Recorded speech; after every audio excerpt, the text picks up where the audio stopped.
Okay, teammates, we are back once again. If this is your first time listening to the Move Swiftly podcast, welcome to the #1 show on innovative teamwork. Great to have you. Looking forward to having you back for more. To my regular listeners, you already know what goes down when you hit the play button on this show. You get nothing but the best top quality advice. We are here, whether it's just myself talking to you individually or I have a guest on. We are here to speak to you and let you know you are not alone when you're going through your struggles, whatever you may be going through, whatever difficult, challenging times that you may have as you're building your organization. You are not going through that alone. Today, I have Mr. Max Emma, founder of it's bookkeeping. It's bookkeeping, right?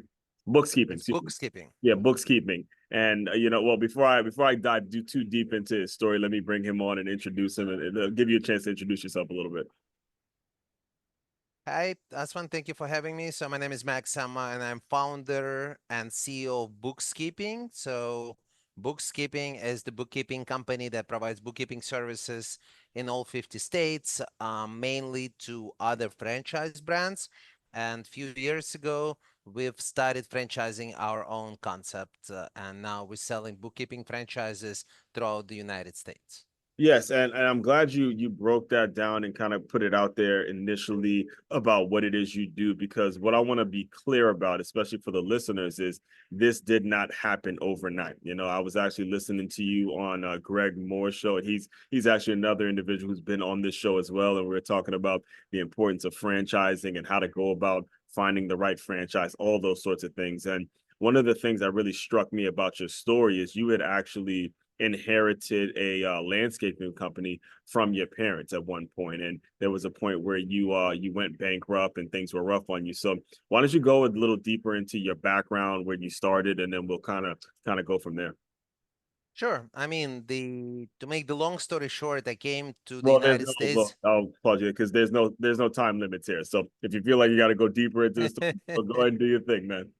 Well, I mean, we're talking about 32 years of being in this country, but I Where'd you promise where'd you come from?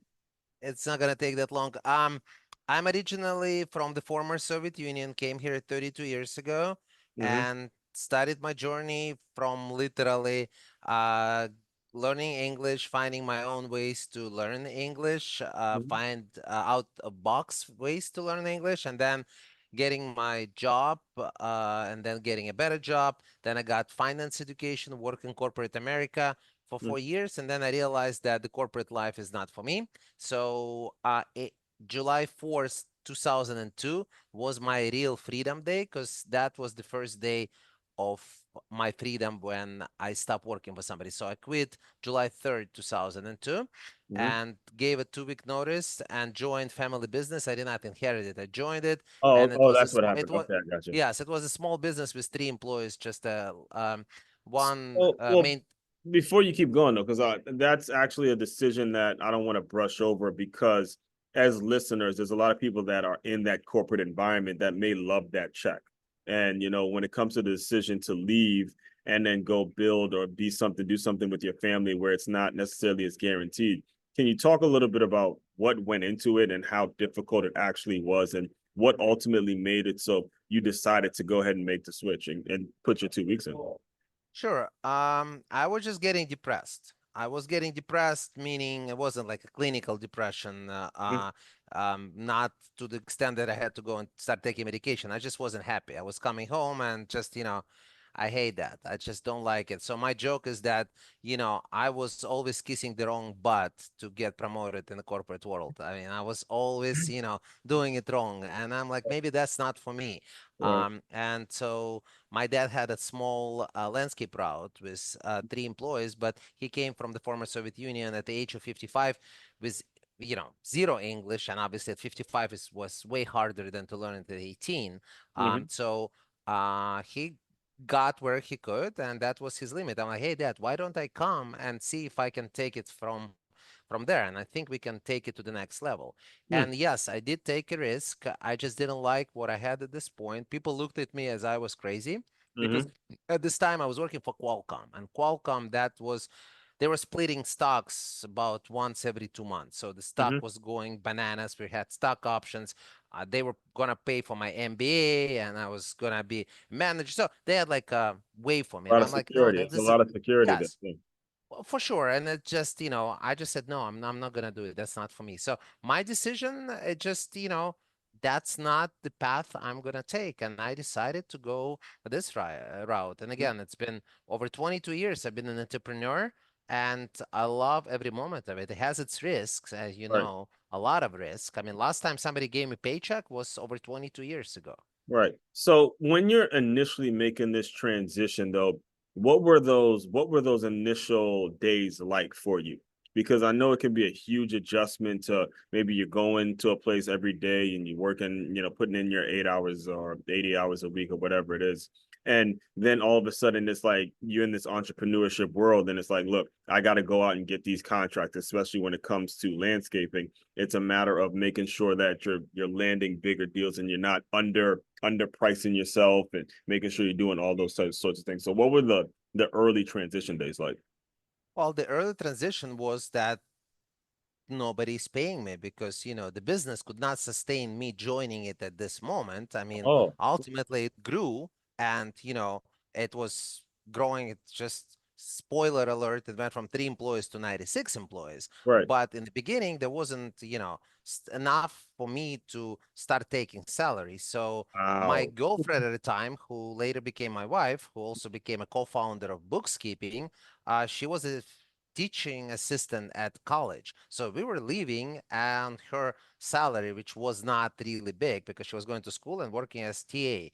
I mean, it wasn't happening for years. We were not starving. So I'm not going to sit here and tell you the story, that it was horrible, but it was definitely, you know, pretty tough after you worked for a large company and was getting paid good amount of money. Mhm. So that was adjustment number one. Adjustment number two, I had to learn from scratch because I didn't know anything about landscaping at the time. I had to learn. I passed the state license, contractor's license. I studied. I mean, I was taking notes, I was asking questions. So I don't know, first 6 to 12 months, it was a big learning curve. It's like going back to school, but nobody was grading me. The life was grading me, I guess. Hmm. Well, first of all, we got to shout out to Wifey, man. Shout out to you for holding it down when things are tough, and that is also a very important element to business and teamwork, and a lot of the things that we actually discuss on this show is finding the supportive people that when you're going through rough times, when you're going through certain things, they're able to kind of hold you down as you're building and doing those sort of things. So gotta give Wifey shout out for sure, man. So. Well, I mean, we can get to it, but Mhm. the interesting fact that it's an XY, but we're still working in the business together, and we still, it's still actually no. We're working. She is a co-founder of BooXkeeping, and she's the chief Yeah, people's officer. Her name is Elena Emma, and she's doing a lot for the business. She is training all the franchisees and all the employees because she has a PhD, yeah. and she's actually, you know. Uh, making sure that everybody on the team is on top of their performance. So actually, all the story that people get divorced and get half of their business taken away and all this stuff, it happens, I'm sure. But luckily for us, it was a different path. No, I'm laughing because I actually have had people on this show that really do talk a lot about relationships. And I always talk about my grandmother on my mother's side, her funeral. The first person that spoke at her funeral was her ex-husband.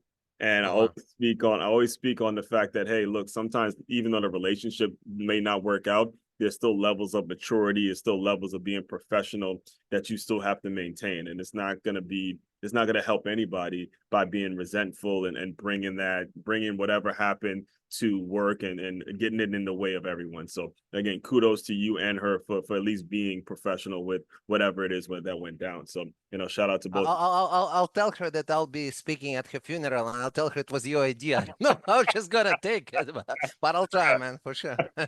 Yeah, no, I didn't mean for that to be any kind of morbid or putting I anything know, out there. I But I yeah, know. I hear I'm you. just, I know, I I'm hear joking. you, man. Oh man. But that's again, I didn't even know that. But one of the things that kind of struck me when I was doing my research on the show was that you actually, I believe you filed for bankruptcy at one point, or there was a point where you had nothing and you had to build it back up. So, speak a little bit about that. Yeah, so we grew the business from 3 to 96 employees, and it was going well until it wasn't. And both of us, I had a degree in finance, she had a degree in accounting, but we were growing so fast that we overlooked our own financials, and we're like, yeah, everything is going to be fine. And it would be if the economy would not collapse. But I'm not blaming the economy, I'm blaming us not seeing it early enough. We just were overcapitalized. We had a lot of trucks, like I think when we closed the company, we had over 20 trucks, almost all brand new equipment, cranes, all the stuff, and up to 96 employees. And we were doing small, not small, we were doing track homes, like landscaping for track homes, new homes. And San Diego was building like crazy, but then it stopped Mm-hmm. 2008, 2009. And we had all this beautiful equipment and no jobs coming in. So that was it, and we didn't have a choice but declare bankruptcy. I remember the last thing we did is we sold our house, paid every employee, and I literally hanged the key on the bar, and I just like, oops, I'm done. Do Hmm. whatever, and walked away. And that was, I remember this moment pretty well, and that was, very hard to say the least, because we had a baby and one baby on the way when that happened, and we weren't sure what's gonna happen. So that was interesting to say the least.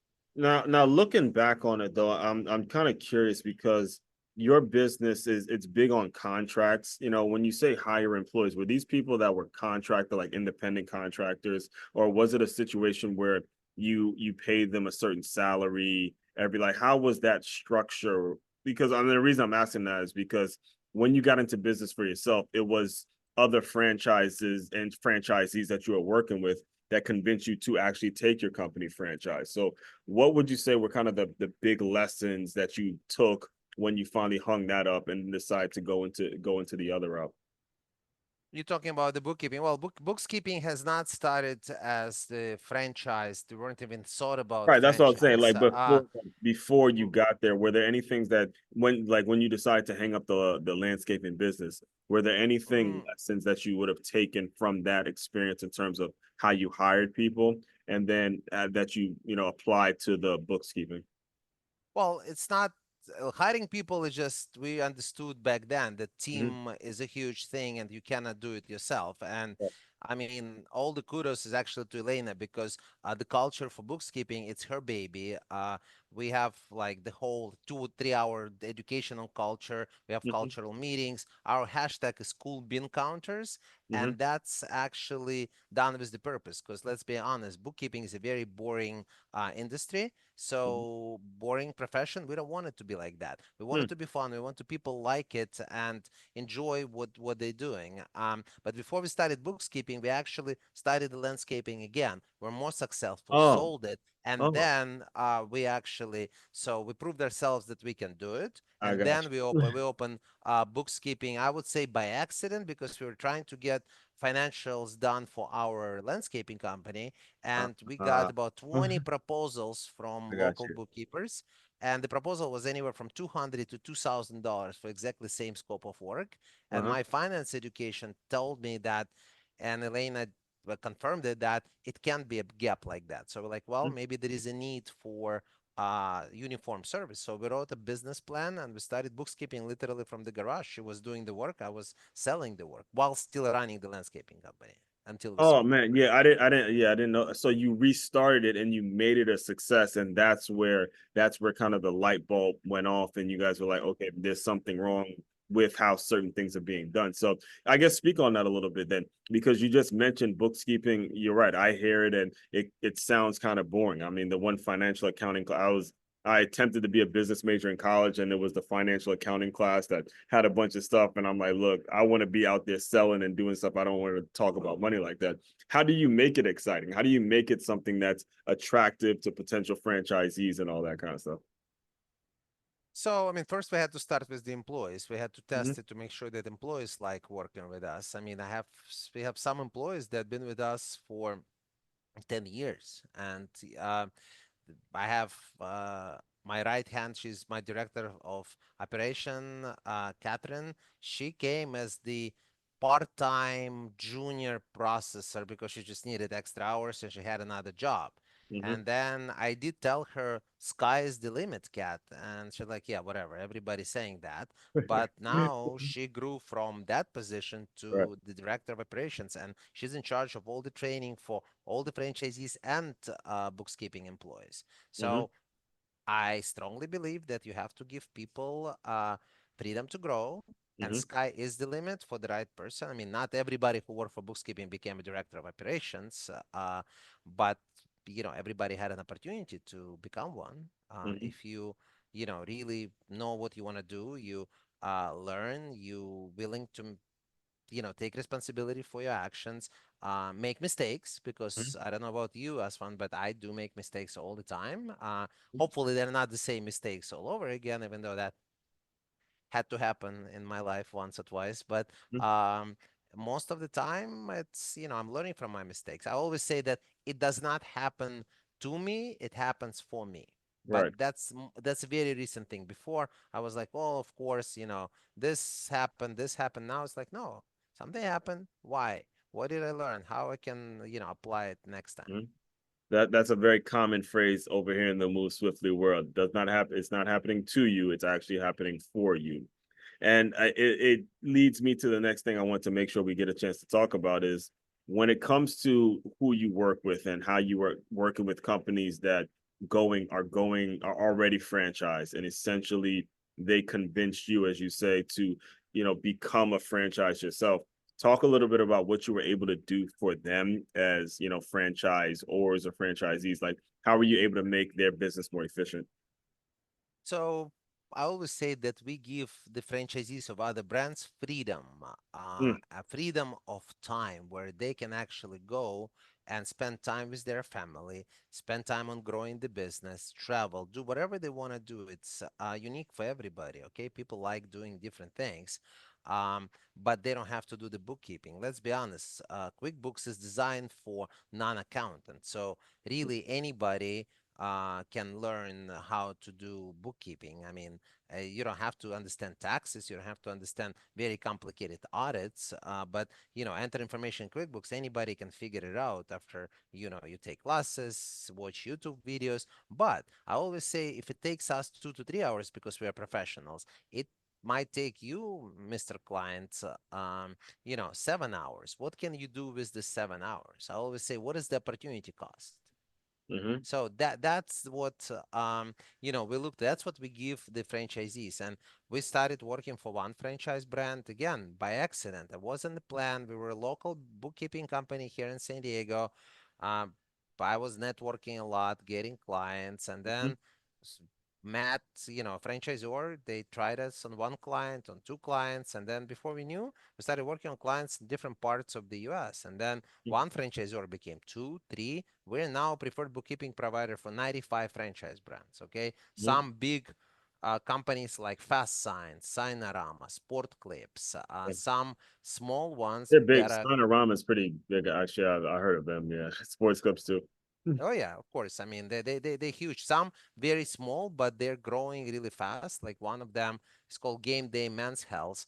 Mm-hmm. They sold, 400 or 500 locations in like 3 or 4 months. The fastest growing franchise in the U.S. history. Okay, Right. so we started when they had probably 5 or 6 units, Mm-hmm. and then that's actually a good opportunity for us to get in. And so I guess being around other franchisors Mm-hmm. made me think that hey, I want to be like one of them, because Mm-hmm. franchising is a very welcoming community. Everybody trying to help each other.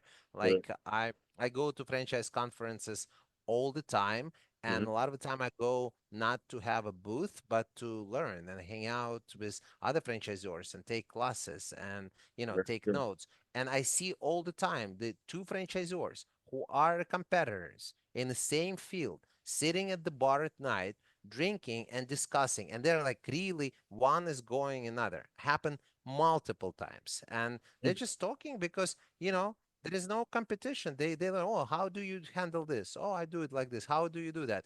I mean, let the strongest person win. Let the client decide which of the franchises you can you're gonna buy. I mean, we all can be friends. We don't have to fight. We don't have to argue. You know what I'm saying? Yeah, now I'm glad you brought that up because I've said on multiple occasions, amount of franchise companies that I've been a part of, whether selling and working for them and all that. There have been franchisees that if I was the franchisor, I would not hire because I see what they do every day, and it's like, look, you're taking the company to a direction in a direction that they don't need to be taken in. So you, as someone that was able to, build this brand or build this company and turn it into a franchise, what are you like look like what's a turn off, what's something in which if you're listening in and you say, look, if you're this kind of person, don't even waste your time trying to buy in? Like, have you ever had an experience where you had to turn people away because they're not representing the company and the vision that you have? Oh, it happens all the time. I At the moment of this recording, we have 11 franchisees for BooXkeeping. Mm-hmm. In the next few months, we should have 14 or 15, and this number is going to grow. I know that for a fact. If we would have accepted everybody who wanted to buy, we would probably be close to 25, if not 30. Because for me, franchisees who are coming on board, they are the extension of us. So that's why when we meet with them, they think that they evaluate us. That's true, but we also evaluate them. And, when my team is talking to them, we do answer their questions, but they might not realize that after each meeting, we do get together and we discuss. And this is a safe environment. And my employees can say, you know what? I don't think this person is going to be good. Like, I don't think I'm going to work with this person, you Right. know, for next, 5, 10 years. I mean, just think about it. The franchise agreement is 10 years. So you're signing, an agreement to be in a relationship with somebody for 10 years. That's a long freaking time. Yeah. So you really have to like this person. They have to like you. You have to speak the same language. Mhm. Now, because we're talking about that, what are the things that do work for you? What are the situations in which people have come in? You said, "Man, I like this specific quality about this person, and that's someone I want represented." What are the things that they're able to bring to the table so you're able to get a deal done? Um, I think one of the very important factors is for them to be able to follow the system. Because Mm, franchising is, first of all, is a system. Are mm, we willing to learn and try new things? Absolutely. But there is a system. We can't just come and change things because somebody feels like it and like, hey, we want to come in and do it our way. mm-hmm, Okay, you can in some cases, but if we've tried it before and it didn't work for us, I'll explain to you that, hey, we've done it. It does not work, but it's your business. If it's mm-hmm, not against the rules of the company, it's ethical and it's not gonna kill you, try it. But a lot of the time franchisees come back to me and say, yeah, it didn't work. I'm like, well, I don't want to say I said so, but I said so. But there are sometimes when franchisees actually have great ideas and they come to us and we actually implement that because the mm-hmm, franchisees that we have now, they are coming from all over the place. I can tell you that we have existing bookkeepers who just were getting like limit on how to sell. They didn't know, so they came to us and they 6x their revenue in the first 4 months being with BooXkeeping. We have CPA firms who are buying bookkeeping franchise. We have several corporate America employees who didn't want to work for corporate America, same as I uh-huh. wasn't, and they just want to start their own business, but they're not necessarily accountants. I Right. mean, 2 months ago, we sold bookkeeping franchise to a 6-year NFL veteran. Okay, Okay. so the guy played in the NFL for 6 years, and now he owns multiple businesses, and one of them he bought a bookkeeping franchise, and he's actually gonna be growing this business. I mean, Mm, I would love to see how he's gonna do it with his professional sports right. equipment. I mean, Right. experience. Sorry, professional sports experience. So Right. really, we have everybody that you can think of, and then I know I'll have even more different ones, and I love that. I like that Yeah. our That's franchisees are awesome. different, but I'm making sure that they're gonna work together as a team. Also, before a franchisee buys bookkeeping franchise, Mm-hmm. they do validation and they do talk to my franchisees and they ask them any questions. They discuss, hey, is Max an asshole? I mean, is he an easy to Right, work with? I mean, whatever they ask, we don't know that. It's the whole right, point that the franchisor does not is not there and is not part of this conversation because there right. is a limit what you can say and cannot say if I'm there or any of my employees, and that's fine. But I've had cases before when franchisees came back to me and said, "Hey, we don't like this guy or we don't like this lady. You know, we like your call Max, but we are not, big Mhm. fan of them," and we said no Hmm. because I do trust their gut feeling because Right. they are meeting every week and at the town hall meeting online, and then they also call each other. I want to make sure they like each other. Yes, when we get to 100 people, is all 100 people gonna match 100%? Of course not. I mean, I'm not an idiot. I do understand that. Right. But if somebody tells me I don't like this person because of that, like we had a case when somebody did not show up for the meeting they scheduled 3 or 4 times. I mean, for me, this is like a big signal that maybe we shouldn't be selling Big franchise red to them. flag. Yeah. Okay. Right. I mean, one time I understand, well, 2 times life It's happens, but right. like 4 times that's a pattern. So we're Right. just gonna say no. Right.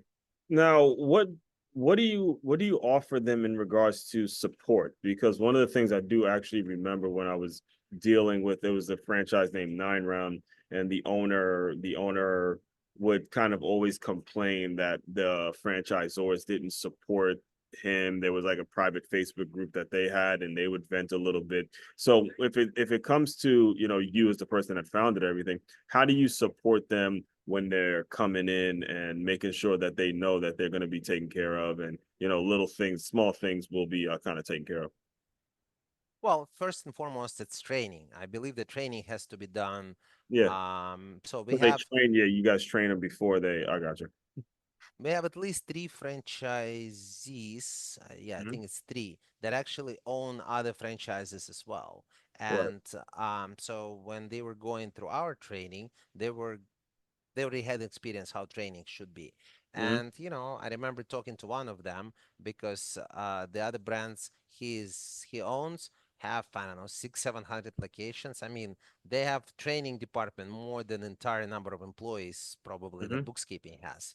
Right. Not that many, but you understand what I'm saying. And I told him, hey, I want to say we are, way smaller than them. So Hmm. lower your expectation because I can't provide you all the stuff that my team cannot provide you technically, financially, that the other team can. Like, yeah, yeah, don't worry about it, whatever it is. So when the end training finished, he came to me privately and said, Max, you guys were way better than I got from the system that's been around for 30 plus years. Okay. Hmm. That's just to tell you that, I guess we are doing something right because, again, it's very personal. Hmm. Training is huge for us. We are not only providing the 2 weeks of training, we do provide 3 months of accounting school, we provide 6 months of sales training, and with Elena, we provide one Oh, year of executive coaching. So if you add the value, and of course, it's all at no cost to our franchisees, but if you right. add the value of these three trainings, that's more than the franchise fee we are charging. Okay. Hmm. So, because I believe their success is our success. I always tell franchisees that come in, we are business partners. You own 90% of the business, we own 10% of the business. Right. We grow together, God forbid we go down together. Hmm. Yeah, that is a key part to it too, because the training and all of this, and it's like you had said, the system is in place. So when you train people to kind of not reinvent the wheel per se, they understand that certain things have to be done. But then if there's a creativity that they may want to bring to the organization, they understand that it has to be part of the system. And when you're talking about creatives in this world and this kind of this creative economy that we have, understanding the system is so very important. So, I do want to be very respectful of your time. Can you just talk a little bit about what you got going on next? What's coming down the pipeline? Like, where do you see the business going in about 10 to 15 years? Well, if you notice, my background says main entrance franchise I consultant. saw So that. I'm seeing yes, it. I'm seeing that it. that Yeah. that Yeah. that's my next. So I'm actually CEO of three different companies, but they're all around franchising. So Mhm. bookkeeping provides uh, fran- uh, financials and bookkeeping for mostly for franchise brands. I mean, we do not discriminate. We work for one-off brands all over the place. So it's not like we're not going to work for somebody who is not a franchise. Okay, let's Right. be honest. Bookkeeping is bookkeeping. So Is there second, anyone needs selling. a big need? Yes, for sure. Everybody needs it, if you ask me. But second one is, of course, bookkeeping franchise. But then when I started doing the franchising, that was about 4 years ago, 5 years ago. The day we got approval, that's the day we went into lockdown. March 17th, 2020. That's the day we got federally approved to sell franchises. Are you Here's the serious? here, yeah, that's That just day? just my luck. Yes, here's your paper and here's the Oh, shutdown. I'm like, yeah, that's no. wonderful. That's really cool. So as you Yeah, can imagine, for yeah, the that's first year, tough. yeah, for And the then first you were year, in where were you located again? San Diego. Oh yeah, it was Uh, bad. It was real bad out there. What? Well, no, San Diego actually wasn't that bad, but we do have an office in Barcelona, Spain. We do have Oh, office in okay. Philippines. I have employees in other states. So everybody was reacting differently. We had to change the whole business model because forget what happened in the states. It wasn't that bad. Like in Philippines, they could not leave the house. In Barcelona, they couldn't. They had 1 day a week they could go to the store. So all of a sudden, from the office, we had to you know, move everything to their Mhm. apartments, make sure IT is working. So that was, and when they got shut down, we couldn't even go to the offices to get the computers. So I think some of my employees were going at night, Oh, sneaking the well, yeah, laptops. that's No, so actually it was, that's how I did. Yeah, yeah, yeah. that's what you have to do So during those times. yes, so as you can imagine, nobody was selling franchises. That's why it took Right. us maybe a year and a half before we sold the first one, because I can't tell you that that was top of my priority. But nevertheless, when we came up with this idea, I was working very close with consultants, lawyers, marketing advisors. Um, I was part of it. And then I became certified franchise executive. I went back to school to study for it, got my Mhm. degree in franchising, got, the certification. And recently I realized, something is missing. I can help people even if they don't want to buy bookkeeping franchise. Because let's be honest, it's not for everybody. Okay. If you don't understand numbers, it's not for you. And Right. so I became a franchise broker. And now I have about 600 franchises to choose from Hmm. that I can recommend to people. And the beautiful part is that my services are completely free because we're getting paid 100% by franchisor only if somebody buys it.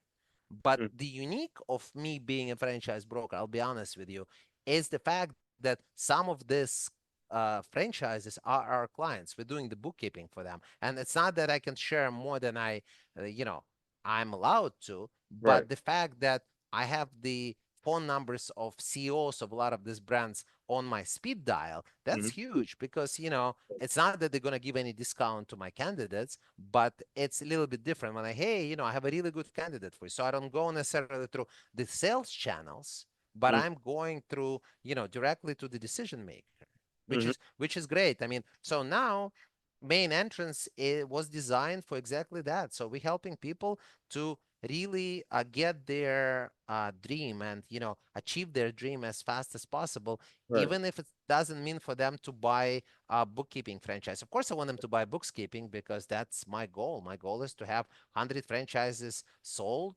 Right. operational, and be a successful large franchise brand. But Mm. if I can help somebody to own like a mosquito spraying business Yeah. or whatever it is, a restaurant, I'll be more than happy to help.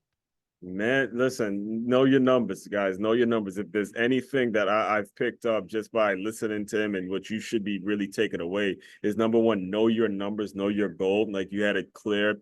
You want 100 sold. You would love to have that number and have that number in mind, but also be very understanding of people and what they may be interested in and how you can continue to serve people and how, again, I love the concept of main entrance where you already have a relationship with these franchisors. You, like you said, you have them on speed dial. So you can really just get some firsthand knowledge on what exactly would be a great fit. Who, is interested in whatever franchise it is. Are you a good fit and are you not? They're going to listen to you first because they know the work that you've already done. And that, listen, your reputation in business and life and period that reputation, it sticks with you, it carries you, and you got to make sure it's on solid footing. And it starts with getting the right people around you, knowing your numbers, knowing exactly where it is you want to be, and having these measurable goals and attaining them and reaching them every single day. So thank you for sharing that as well. How can people get in touch with you? You know, if they want to reach out, if they want to hear more, go ahead and put that stuff out there as well. So I've tried to make it as easy as possible. They have to remember one website versus remembering main entrance and bookkeeping franchise. One easy website, franchisewithmax.com.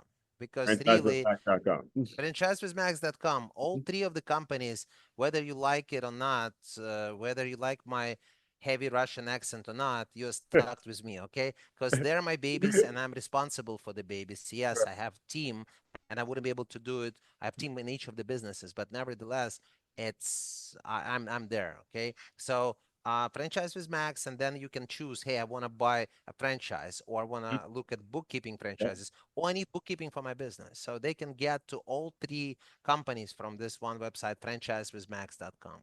That's awesome. That's awesome. It's all in one stop shop to figure out exactly what direction you want to go. So appreciate you coming on. The final thing I do to close out all the shows, Max, is I want you to use your imagination a little bit. You are back in the landscaping days. You've officially gone bankrupt.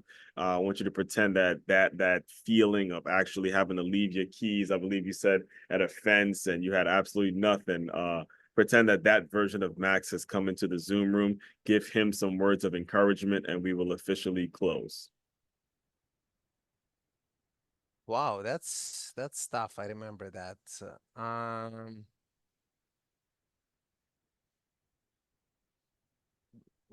I would say learn from what happened, believe in yourself, smile, keep your chin up, Yes. and move forward.